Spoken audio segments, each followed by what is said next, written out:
श्री विष्णु पुराण तृतीय अंश 10वां अध्याय। जय श्री हरि। आप सभी भक्तों को हमारी इस दिव्य कथा श्रृंखला में हार्दिक स्वागत है।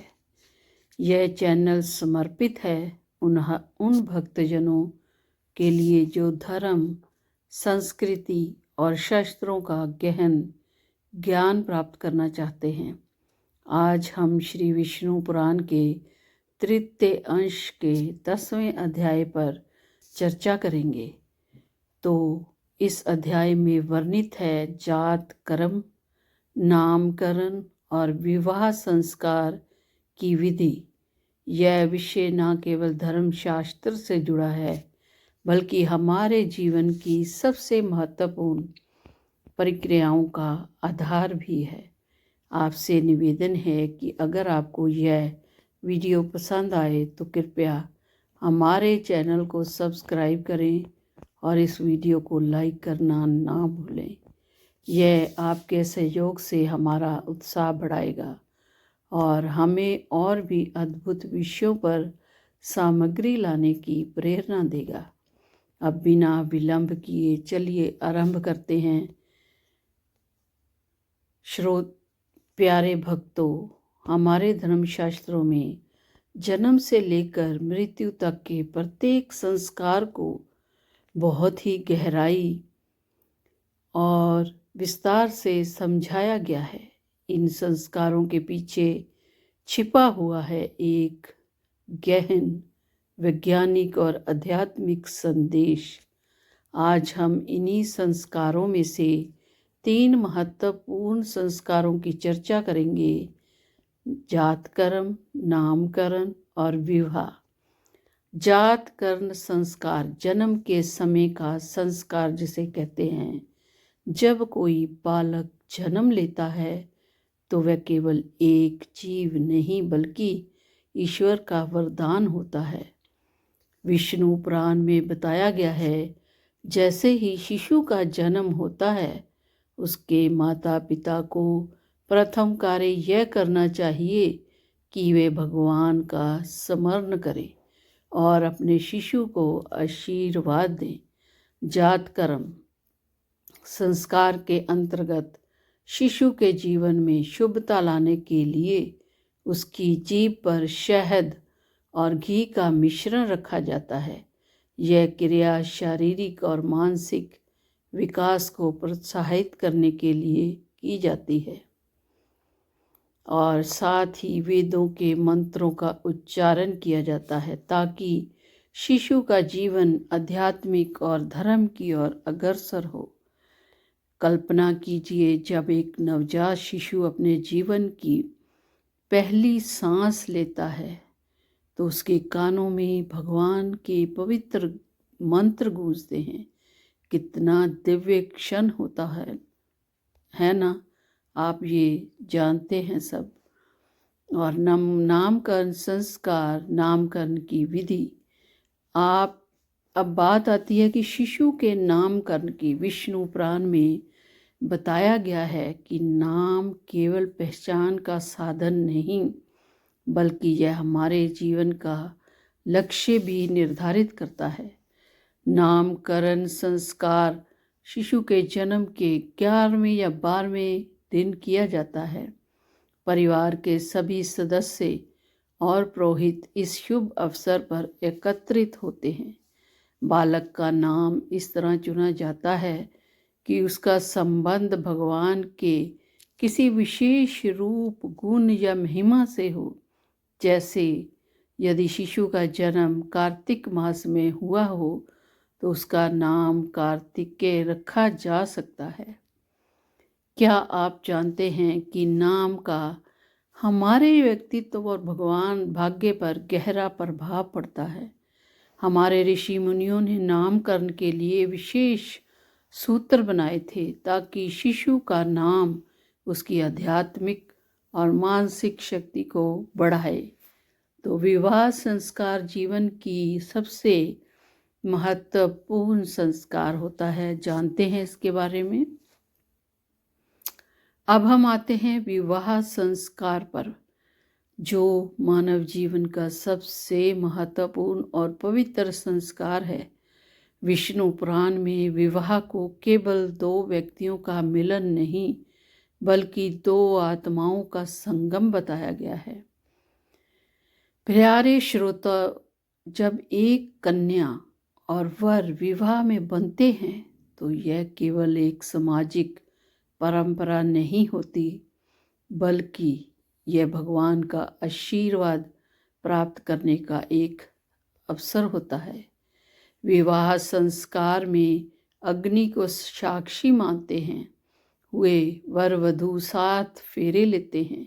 इन 7 फेरों के माध्यम से वे एक दूसरे के प्रति अपने कर्तव्यों और दायित्वों को स्वीकार करते हैं।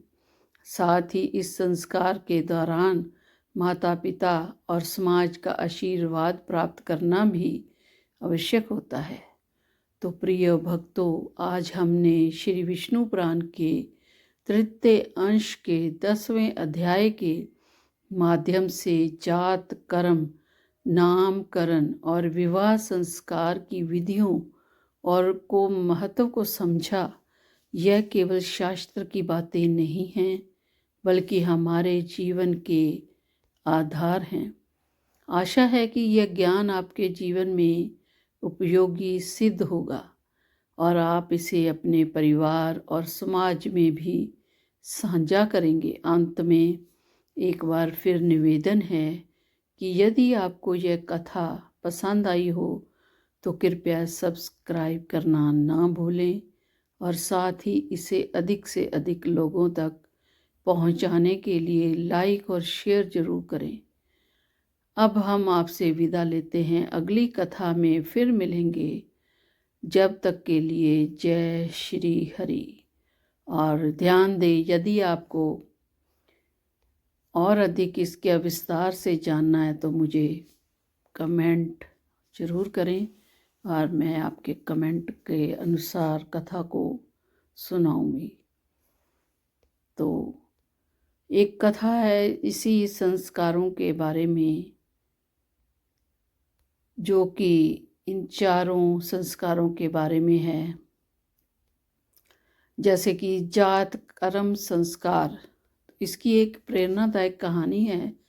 एक बार की बात है, एक ऋषि के आश्रम में एक दंपति अपने नवजात शिशु को लेकर पहुँचे। उन्होंने ऋषि से प्रार्थना की कि वे उनके शिशु को आशीर्वाद दें। ऋषि ने मुस्कुराते हुए कहा, बालक का पहला संस्कार ही उसके भविष्य की नींव रखता है। उन्होंने शिशु के कानों में वेदों के पवित्र मंत्र फूके और उसके जीवन में ज्ञान और आध्यात्मिकता का बीज बो दिया। वह बालक बड़ा होकर एक महान तपस्वी बना और समाज को प्रकाश दिखाने वाला दीपक सिद्ध हुआ। तो यह जात, कर्म, संस्कार का महत्व शिशु को जन्म से ही संस्कारित करता है। तो नामकरण संस्कार की कहानी के अनुसार, प्यारे श्रोताओं, क्या आप जानते हैं कि महान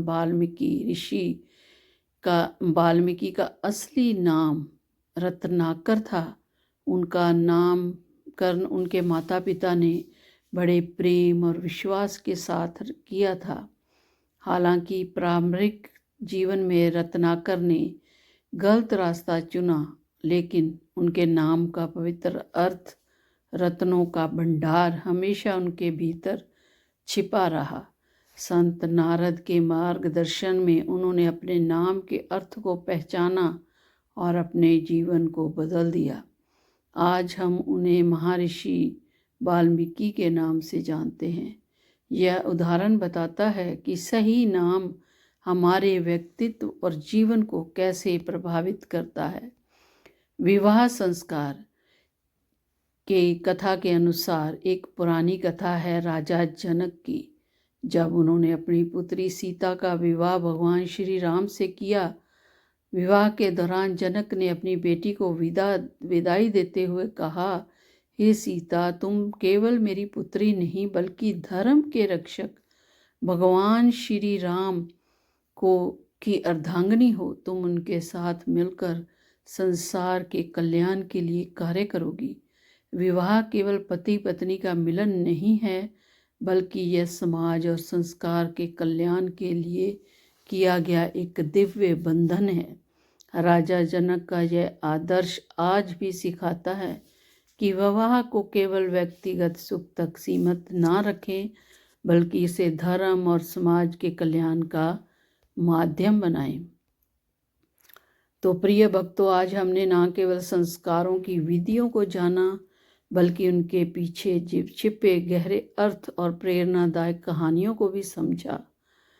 तो ये संस्कार हमें जीवन में सही दिशा देने के लिए बनाए गए हैं। अब यह हमारी जिम्मेदारी है कि हम इन परंपराओं को जीवित रखें और अगली पीढ़ी को भी उनके महत्व से परिचित कराएं। यदि आपको यह कथा पसंद आई तो कृपया इसे अपने मित्रों और परिवारजनों के साथ साझा करें, ताकि वे इस ज्ञान का लाभ उठा सकें। और अंत में एक बार फिर से याद दिला देता हूँ, हमारा चैनल सब्सक्राइब करना ना भूलें। तो अगली बार हम और भी अद्भुत विषय लेकर आएंगे। जब तक के लिए जय श्री राम, जय श्री हरि। जय श्री राम, जय श्री हरि।